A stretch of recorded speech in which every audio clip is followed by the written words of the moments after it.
तो आज का हमारा टॉपिक है, हम पॉलिटी के सेकंड पार्ट संविधान के स्रोत को कवर करेंगे। बहुत ही इंपॉर्टेंट टॉपिक है। आप चाहे किसी भी एग्ज़ाम की तैयारी कर रहे हों, संविधान के स्रोत से क्वेश्चन बनते ही हैं। तो इससे पहले मैंने इसका पहला भाग कि हमारा संविधान कैसे बना, संविधान सभा का गठन कैसे हुआ, सभी समितियों के अध्यक्ष, मंत्रिमंडल, वो सब कुछ जो कि आपको एग्ज़ाम में पूछा जाता है, मैंने डिटेल में कवर किया है। तो अभी तक अगर आपने उस वीडियो को नहीं देखा तो मैं आई बटन में उस वीडियो का लिंक दे दूंगा, आप उस वीडियो को भी ज़रूर देखना। तो चलिए बिना देरी किए हुए इस वीडियो को शुरू करते हैं। इसमें मैं आपको ट्रिक से बताऊंगा कि आप इसे कैसे याद रख सकते हैं। तो चलिए वीडियो की शुरुआत करते हैं। तो चलिए अब हम समझते हैं संविधान के स्रोत के बारे में।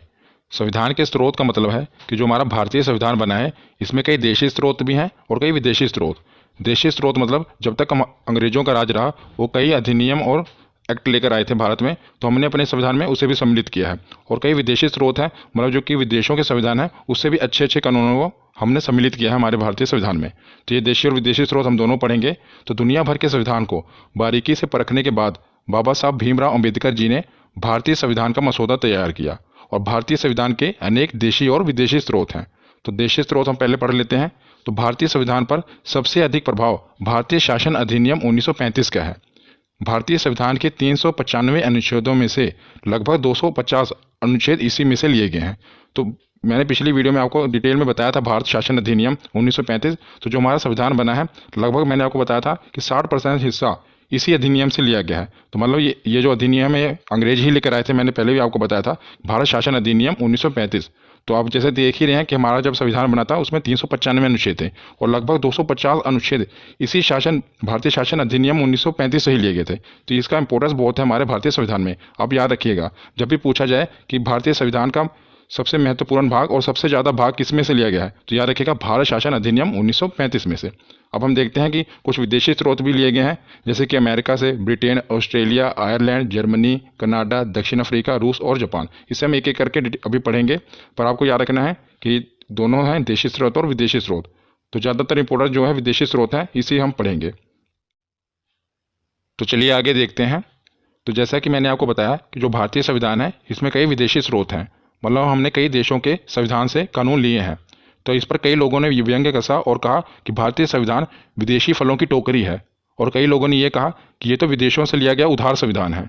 तो इस पर बाबा साहब भीमराव अम्बेडकर जी ने कहा था कि संविधान के मूल विचारों पर किसी देश का पेटेंट नहीं है और इसमें से अच्छे विचारों को लिया जा सकता है। ये कथन मैं आपको क्यों बता रहा हूँ, क्योंकि अभी जो एग्जाम चल रहे हैं आरआरबी एनटीपीसी में, उसमें ये कथन दिया गया था और पूछा गया था कि बताइए ये कथन किसने कहा है। तो आपको याद रखना है कि बाबा साहब भीमराव अम्बेडकर जी ने यह कथन कहा था जब उन पर लोगों ने यह व्यंग कसा था कि ये तो विदेशी फलों की टोकरी है और ये संविधान जो है उधार लिया गया संविधान है विदेशों से। तब उस पर बाबा साहब भीमराव अम्बेडकर जी ने कहा था कि संविधान के मूल विचारों पर किसी देश का पेटेंट नहीं है और इसमें से अच्छे विचारों को लिया जा सकता है। तो अब हम पढ़ते हैं भारतीय संविधान के विदेशी स्रोत, क्योंकि यही इंपॉर्टेंट है और यही एग्जाम में पूछे जाते हैं। तो सबसे पहले हम देखते हैं ब्रिटेन, कि आखिर हमने ब्रिटेन से क्या लिया। तो संसदीय प्रणाली और एकल नागरिकता, यही दोनों पूछे जाते हैं कि संसदीय प्रणाली और एकल नागरिकता हमने ब्रिटेन से ली है। तो इसे हम याद कैसे करेंगे। तो जैसा कि आपको पता है कि हम पर ब्रिटेन ने अभी तक राज किया था, तो हमने संसदीय प्रणाली उसी से उठा ली कि संसदीय प्रणाली हमने कहाँ से उठा ली, ब्रिटेन की। और एकल नागरिकता भी वहीं से उठाई है। तो एकल नागरिकता क्या होती है, भारत में एकल नागरिकता का कंसेप्ट है, ये हमने ब्रिटेन से लिया। जैसे कि आप देखते हैं कि अमेरिका में दोहरी नागरिकता का कंसेप्ट है। अमेरिका में 50 राज्य हैं, तो मैं आपको उदाहरण के लिए बता रहा हूँ कि अगर कोई कैलिफोर्निया में राज्य में रहता है तो उसे वहाँ की भी नागरिकता लेनी पड़ेगी और अमेरिका की भी नागरिकता लेनी पड़ेगी। अगर और थोड़ा अच्छे तरीके से मैं आपको समझाऊँ तो अभी तो जैसे धारा 370 हट गई है, उससे पहले जम्मू कश्मीर में भी ऐसे ही था कि अगर कोई जम्मू कश्मीर में रहता है तो उसे जम्मू कश्मीर की भी नागरिकता लेनी होती थी और भारत की भी नागरिकता लेनी होती थी। मतलब दोहरी नागरिकता थी ना, उससे और कहीं किसी राज्य में भी नहीं था, सिर्फ जम्मू कश्मीर में ही था, सिर्फ धारा 370 के कारण। पर अब धारा 370 हट गई है, जिसके कारण जम्मू कश्मीर से लेकर कन्याकुमारी तक अब भारत में एकल नागरिकता का ही कंसेप्ट है, जिसे आप याद रखिएगा। ये बहुत बार एग्जाम में पूछा गया है कि हमने एकल नागरिकता कहाँ से ली है, तो याद रखिएगा हमने ये कंसेप्ट ब्रिटेन से उठाया है। तो नेक्स्ट हम देखते हैं संयुक्त राज्य अमेरिका। ये पहले हम चारों पढ़ लेते हैं, उसके बाद मैं आपको बताऊंगा इसे याद कैसे करना है। तो संयुक्त राज्य अमेरिका से हमने लिया मौलिक अधिकार, निर्वाचित राष्ट्रपति, उपराष्ट्रपति और न्यायालय की व्यवस्था। ये चारों चीज़ें हमने संयुक्त राज्य अमेरिका से ली हैं। तो इसे हम याद कैसे करेंगे। तो जैसा कि आपको पता होगा कि जो संयुक्त राज्य अमेरिका देश है, ये दुनिया का सबसे पुराना लोकतांत्रिक देश है। अगर बात की जाए दुनिया के सबसे बड़े लोकतंत्र की, तो वो भारत है। पर दुनिया का सबसे पुराना लोकतांत्रिक देश कौन सा है, तो संयुक्त राज्य अमेरिका है। वहाँ के लोग जो हैं वो अपने अधिकारों के लिए लड़ जाते हैं। इसलिए आपको याद रखना है कि जो मौलिक अधिकार है वो संयुक्त राज्य अमेरिका से लिया गया है, क्योंकि वो एक पुराना, सबसे पुराना लोकतांत्रिक देश है। वहाँ के लोग अपने अधिकारों के लिए खड़े हो जाते हैं। इसलिए हमने मौलिक अधिकार कहाँ से उठाए? संयुक्त राज्य अमेरिका से उठाए। और आपको पता ही होगा ये एक पावरफुल कंट्री है, शक्तिशाली देश है, इसलिए जो पावर वाली चीज़ें हैं वो भी हमने वहीं से उठाई। जैसे राष्ट्रपति का कॉन्सेप्ट हो गया, उपराष्ट्रपति हो गया, न्यायालय की व्यवस्था दंडित करने के लिए होगी, ये पावर वाली चीज़ें हमने कहाँ से उठाई हैं? तो ये संयुक्त राज्य अमेरिका से उठाई हैं। ये एक याद करने की ट्रिक हो गई जिससे आप इसे आसानी से याद रख सकते हैं। ज़्यादातर यही पूछा जाता है कि मौलिक अधिकार हमने कहाँ से लिए हैं, तो याद रखिएगा संयुक्त राज्य अमेरिका से लिए हैं। उसके बाद हम देखते हैं आयरलैंड से हमने क्या क्या लिया है। दोनों ही बहुत इंपॉर्टेंट है। और ये जो पहला वाला, ये तो पता नहीं कितनी बार पूछा जा चुका है कि राज्य के नीति निर्देशक तत्व हमने कहाँ से लिए हैं, तो ये याद रखना आयरलैंड से लिए हैं, राज्य के नीति निर्देशक तत्व। और दूसरा, राज्यसभा में राष्ट्रपति द्वारा सदस्यों का नामांकन जो किया जाता है, ये वाला कंसेप्ट भी हमने आयरलैंड से उठाया है। तो आपको पता ही होगा कि राज्यसभा में राष्ट्रपति द्वारा जो सदस्य हैं, कितने सदस्य नामांकित किए जाते हैं? याद रखिएगा 12 सदस्यों का चयन जो है राष्ट्रपति द्वारा किया जाता है। बाकी तो आपको पता है इंटरनल, वहाँ पर वोटिंग से ही आते हैं, इंटरनल वोटिंग से। और बाकी जो 12 सदस्य हैं वो राष्ट्रपति द्वारा चुने जाते हैं। कला के क्षेत्र में हो गया, साहित्य के क्षेत्र में हो गया, विज्ञान के क्षेत्र में। तो ये कंसेप्ट इसलिए लाया गया था क्योंकि जो राज्यसभा में ज़्यादातर इंटरनल वोटिंग से ही आते हैं, वो राजनेता ही आते हैं, पर बाकी जो लोग हैं उनको भी देश की सत्ता में अधिकार दिया जाए, वो भी जो जिन्होंने देश के लिए अच्छा काम किया है साहित्य में, कला में, विज्ञान में, वो भी इसमें शामिल हो सकें, इसलिए उन्हें भी राष्ट्रपति द्वारा उनका भी चयन किया जाए। तो नेक्स्ट हम देखते हैं जर्मनी। तो जर्मनी से हमने क्या कंसेप्ट उठाया है? तो आपातकाल का सिद्धांत हमने कहाँ से लिया है? जर्मनी से लिया है। तो इसे आप कैसे याद रख सकते हैं? जब आप जर्मनी को पढ़ते होंगे तो आपको दिमाग में एक ही चीज़ आ जाती है, हिटलर के बारे में। तो हिटलर आपको पता था कि तानाशाह था। तो जब हिटलर ने राज्य किया जर्मनी पर, तो जर्मनी पर कोई लोकतंत्र नहीं था। मतलब एक आप ऐसे याद रख सकते हैं कि उस समय पूरा इमरजेंसी की हालत थी, आपातकाल की हालत थी जर्मनी में, क्योंकि कोई भी लोकतंत्र नहीं था, जनता अपनी आवाज़ उठा नहीं सकती थी, इसलिए पूरा आपातकाल की हालत थे। मतलब एक कहानी की तरह मैं आपको बता रहा हूँ, क्योंकि अगर आप कोई भी चीज़ अगर आपको याद रखनी है तो आप अगर उसके पीछे एक मनगढ़ंत कहानी बना लेंगे ना, तो आपको कभी भूलेगी नहीं। इसलिए मैं आपको एक कहानी तरह रिलेट कर रहा हूँ। जब भी आपके दिमाग में जर्मनी आएगा तो आपके दिमाग में देखना आपातकाल जरूर आ जाएगा। इसलिए इससे आप इसको बहुत देर तक याद कर सकते हैं बिना रिवीजन के। इसलिए आप याद रखेंगे जो जर्मनी है, इससे कहाँ आपातकाल कहाँ से लिया गया? तो जर्मनी से लिया गया। उसके बाद हम नेक्स्ट देखते हैं जापान। तो जापान द्वारा क्या लिया गया? तो विधि द्वारा स्थापित प्रक्रिया, ये कहाँ से लिया गया कंसेप्ट? तो जापान से लिया गया।